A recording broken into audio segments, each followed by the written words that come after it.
Why is it that we are just getting dumber and dumber as a society? I think that has a lot to do with these instant gratification, dopamine building devices, such as your phone. You're scrolling through technology 100% of the day. Like, quite literally, most young kids my age today are scrolling on technology, watching movies, playing video games, or any sort of social media for probably 6 to 8, 9 hours a day. Another thing that you are doing that is killing your not just your mental bandwidth, but your physical body as well, as these nonstop dopamine filling, druggish type foods that you are eating. That is rotting your brain away as well as your body. And I think if these trends continue, our society is just going to crumble almost just to a point of just drivel where people are just they can't think for themselves, nor do they want to. Yeah, no, there's a really good book that was written called The Pleasure Trap.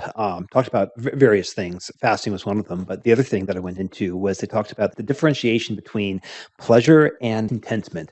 And they make it's written by some doctors out of California. And yeah, I know California, but they make the argument that you have like pleasure, like things that are supposed to be like really intense, but like, it's very much like a treat. So, I mean, they cite the example of a special meal or hooking up with a lady friend or whatnot. That would be an example of that. But you can't go around and do that, 24/7.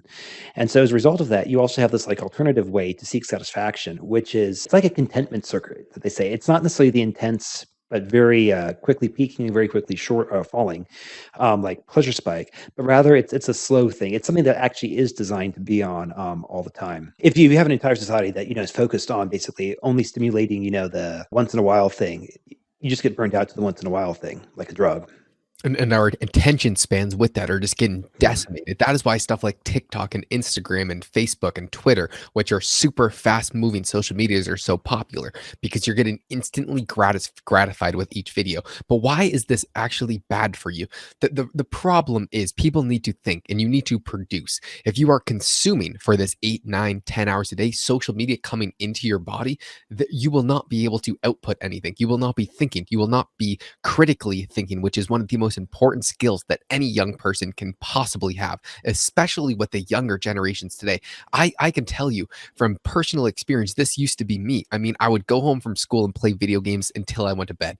And how dumb I felt after the end of the day was just insane because just think about it. When do you feel the best? Do you feel the best when you have a day where you eat nonstop junk food? You have donuts for breakfast, you have pizza for lunch and dinner, and you just have sodas nonstop. And then throughout the day, you're just playing video games, you're scrolling through social media, and then you're watching movies. At the end of that day, you feel horrible. You feel almost guilty, and you just feel disgusting about yourself and almost depressed in a sense. And I think this is a big portion of why people are so depressed today. Well, let's oppose that and then take the opposite view. What happens when you get up, you go to the gym, you eat super healthy, and you get a ton of productive work done during that day? At the end of the day, you feel fantastic. I mean, you are beaming with energy, you're ready to go to bed, and you feel satisfied with yourself.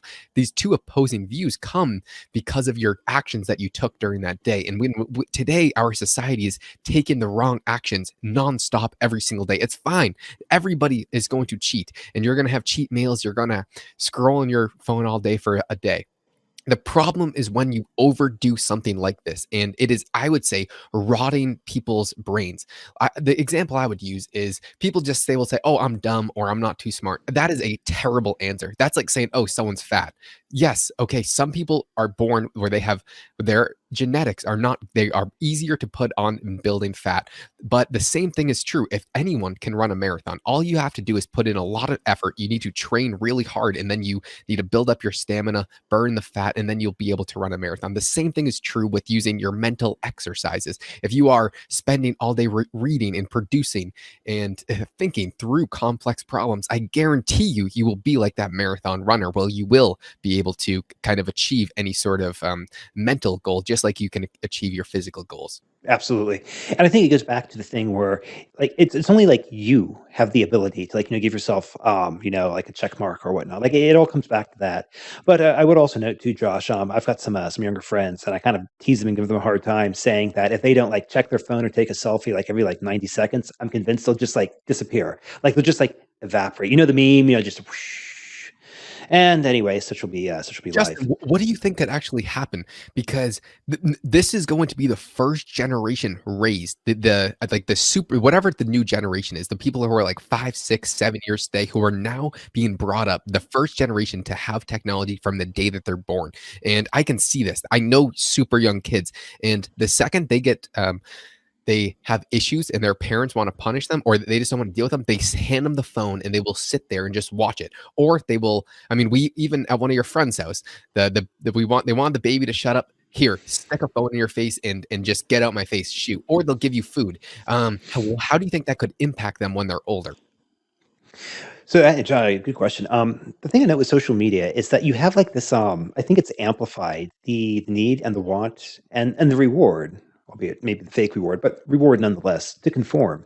And so, I don't, Josh. I honestly don't know how that's going to play out. But like, you seem to have a generation that is as close together online as distant from each other in person. Like, and I honestly don't know how that's going to play out. The other curveball to I don't think need to be put into this is that if you graduated high school within the past, or excuse me, in the past 2 years and going forward for the next 2 years, like you will have a fundamentally different experience, like due to the COVID, doing schooling at home. And the reason I mention that is forget like the educational component, but just consider the socialization component. I mean, Josh, I think what the last 2 years, like I was this was online. COVID for you, right? Yeah, yeah, Yeah, correct. it's like you had the advantage of like having, I guess your freshman and your sophomore year, plus however many, years you had before that, build up a friend base. But like imagine if you're just going into high Oh school yeah, and like, yeah, going you into first probably year of high school, you would have been screwed. yeah, And then what do you do now? Like you've already grown up without these kind of surroundings, and that deteriorates your social abilities immensely. I mean, I saw yeah, this within myself after COVID. I'm sure everyone felt this. It was very hard to approach people and actually talk to them, even people that you knew and loved. It was very difficult to actually talk to them. How is this going to affect future generations? It's not really the point of the video topic for another discussion, but mm, what? How are we killing ourselves? And what's the solution to the problem? Everyone knows what they need to do. You have to put down the phone and you have to put down the junk food. I can assure you, like if you call yourself dumb, there is only one reason why you think that, because you are making decisions today that are impacting you negatively, and that is going to continue to happen until you change your actions. The only thing you can do is put down the phone, stop scrolling on social media on the day on YouTube. I mean, I feel extremely guilty of this. I can watch YouTube just all day if I don't prevent myself. And same thing with food. I'm sure if you're having a bad day, what do? You probably order a pizza, drink some beers, and then you watch a movie. That's your cookie dough, action, yeah, because you're going for that instant gratification yeah. dopamine. But know that you're performing a vice. That's where the closed knee of the American mind. It's fine to do something that is a vice, but do not pretend that it is virtuous. It is not good to sit on your phone and technology all day. I can guarantee you your energy levels will be extremely depleted and your mental capacity will shrink, especially if you're doing this for long periods of time, every single day, day after day. Same thing with food, junk food. I mean, this is the first real time in history when we are exposed to food that can actually kill you. I mean, diabetes in America is absolutely through the roof. The rate of obesity is like over 30, 45%. What is that going to do to the future generations? I mean, it is just absolutely pathetic what we are putting into our bodies and how this is going to affect not only us in the future, but our children. And it is very grim. Yeah. Well, I think basically, Josh, to answer your original question is, what you have to do about this is that we have to, or we have to as an individual, but enough so that, it matters on the collective level or the societal levels. We basically just have to say, like, listen, yeah, I could get the hit of dopamine or whatever, right? But you want to know what? I'm an adult. I can put on my big boy pants or big girl pants. And you want to say, no, I'm good. I'm good. I'm glad that I have the option, but no, thank you. And I guess The, it's really just, oh, The best thing that I've seen to actually do this is doing a dopamine detox. You cut out fasting is fantastic for food. Some people like, what is your weakness? What is it when you're having a bad day? What's the first thing you go to? To me, I have two things. I go on YouTube and I eat food, and especially shitty food at that. So would you fasting, say any specific kind of shitty food, Josh? I do like. So Justin has seen me after we did a long fast. I broke and I ended up having an entire box of cereal in a 24-hour time span, and nothing I'm proud of. But that is something that is a vice, and I understand that, and I'm trying to stop that. But for me, it's food and then technology. So how do you prevent this? You do long fast, or you have a period of time where you eat very healthy, and then you want to continue to do that. Another thing is a dopamine detox, where you stop using all technology for say a day or two. And if you think this is going to be an easy feat, it is not. I can assure you that you will be struggling and itching for a instant gratification, and you will realize how bored you can actually be. So I would highly recommend that anyone does this if they do feel that this is a problem within themselves, and I guarantee you that it is.